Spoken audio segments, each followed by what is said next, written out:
বিসমিল্লাহির রহমানির রহিম। abnoormom চ্যানেলে সবাইকে স্বাগত। আশা করি যে যেখান থেকে আমার ভিডিও দেখছো তোমরা সবাই ভালো আছো। আলহামদুলিল্লাহ আমিও ভালো আছি।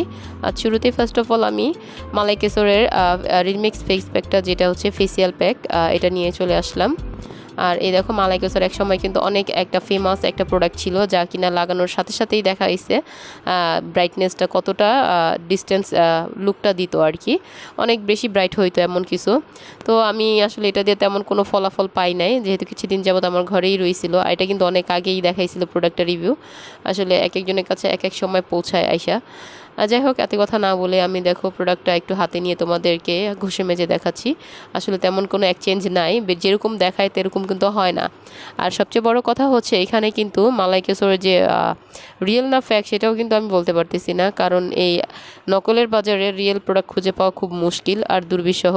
আর একটা সবচেয়ে বড় ডিফিকাল্ট হচ্ছে ব্যাপারটা, যে কারণ একই রকম সেম টু সেম দেখায়, কিন্তু তুমি কিভাবে বুঝবা যে এটা হচ্ছে আসল না নকল?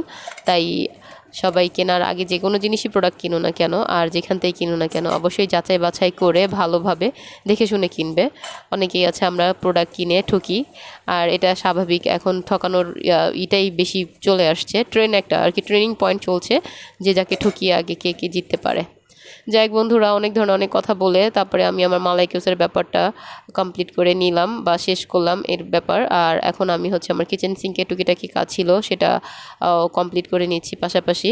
আর এর পাশাপাশি আমি আরেকটা কাজ করব, সেটা হচ্ছে আজকে টুকিটাকি অর্ডার ছিল, তো 2-3টা তেল আর হচ্ছে তোমার একটা তোমার হেয়ার প্যাক যেটাকে বলা হয়, আর একটা আছে হেয়ার টনিক।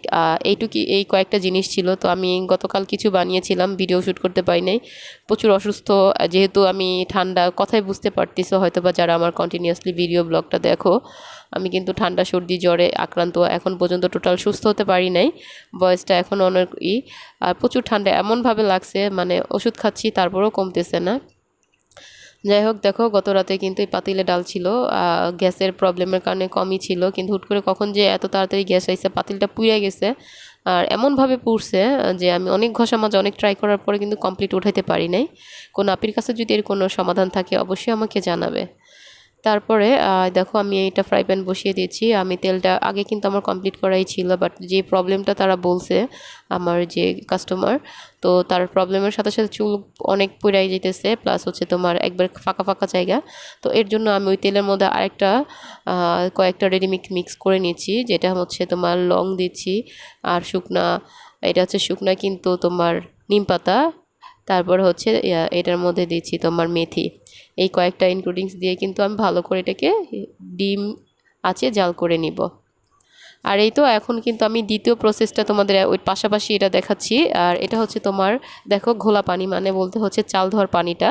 আমি এটাকে 2 দিন করে রেখেছিলাম, কমপ্লিটভাবে ধুয়ে পরিষ্কার করে 2 দিন এমনি বাহিরে রেখেছি। আর এটার মধ্যে দিয়ে দিচ্ছি চা পাতা আর যে লং আর হচ্ছে তোমার কয়েকটা মেথি। এটা দিয়ে কিন্তু আমি ভালো করে লো ফ্লেমে জাল দিয়ে নিব।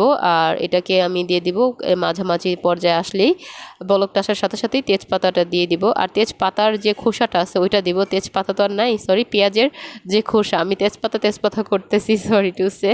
এই দেখো কিছু সংখ্যক পেঁয়াজের খোসাটা আর কি দিয়ে নিলাম। তো এটাকে আমি ভালো করে হাই হিটে ফুটিয়ে, ধরো মোটামুটি থাকলেও চলবে, মানে ভালো করে ফুটিয়ে এটার সাথে সম্পূর্ণ ইনগ্রিডিয়েন্টস যা আছে মিক্সিং করে নিব। তারপরে এটাকে আমি ভালো করে জাল দিয়ে দেখো এই পর্যায়ে এটা ভালো করে ফ্লেম হিট হয়ে গেছে। আর এটাকে আমি এখন রুম টেম্পারেচার আনার পর এটাকে বাকি পর্যায়ে করে নিব। তারপরে বোতলে স্টোর করব।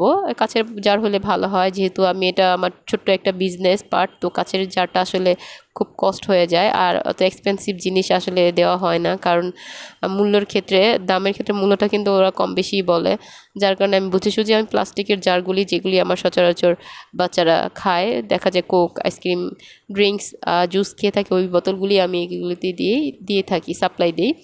তো ছোট একটা তেল আর এখানে তেমনই দিচ্ছি না। তো আমি কিন্তু এটার সাথে ঠান্ডা হওয়ার পরে টুকিটাকি যে তোমার ইসেনশিয়াল অয়েল আছে ওগুলি অ্যাড করব, আর টুকটাক কিছু মেডিসিন যেটা হচ্ছে ফাঁকি করে রাখি গাছের নির্যাসগুলি, ওগুলি অ্যাড করব।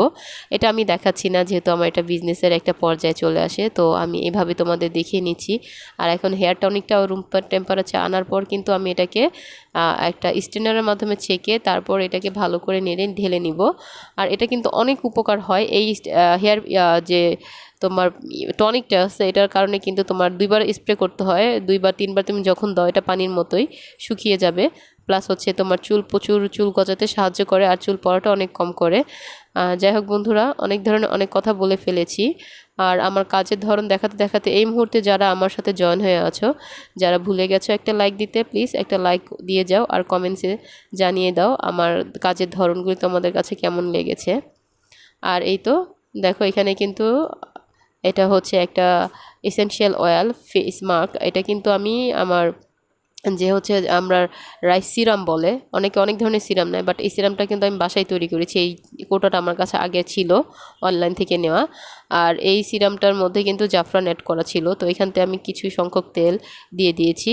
আর এই তো তেলের ফাইনাল লুকটা দেখিয়ে দিলাম। এই মুহূর্তে যাদের কাছে আমার ভিডিওটা ভালো লেগেছে প্লিজ সাবস্ক্রাইব করে আমার পাশেই থেকো, ভালো থেকো, আল্লাহ হাফেজ, আসসালামু আলাইকুম।